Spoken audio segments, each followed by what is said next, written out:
ঘুমিয়ে পড়েছেন নতুন আন্দোলন।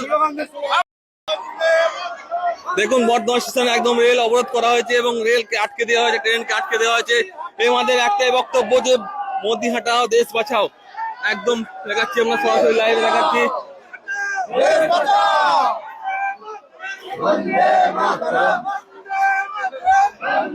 একদম কথা বলবো আমরা একদম সামনে থেকে।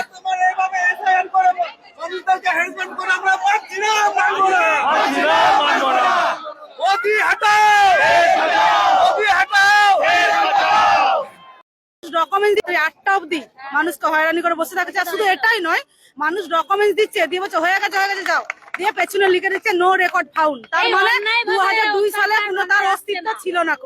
তো এই কারণে আমরা সকলে রেল অবরোধ করতে নেমেছি। আপনারা যে এখানে এসআইআর এর নোটিশে যাচ্ছেন এবং সমস্ত ডকুমেন্টস আপনাদের কোনো রিসিপ্ট দিচ্ছে না? কোনো রিসিপ্ট তো দিচ্ছে না, কোর্টের রায়কে ওরা মান্যতা দিচ্ছে না, একমাত্র সেন্ট্রালের সরকার। আর এই চক্রান্ত চালাচ্ছে একমাত্র সেন্ট্রালে মোদী সরকার, আরএসএস দ্বারা পরিচালিত।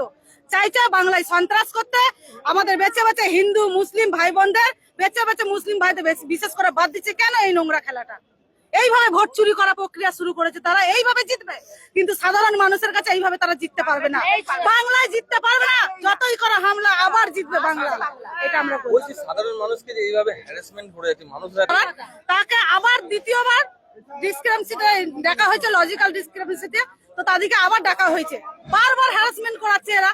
একবার হলো দ্বিতীয়বার এসআইআর নামে মানুষ এসআইআর নামে যে আমাদের অধিকার আছে ভারতবর্ষে থাকার, আমরা বাইরের নয়, আমরা বাংলাদেশি রোহিঙ্গা নয়, ঠিক আছে? এগুলোকে বন্ধ করা, এসআইআর নিয়ে যেসব চলছে এগুলোকে বন্ধ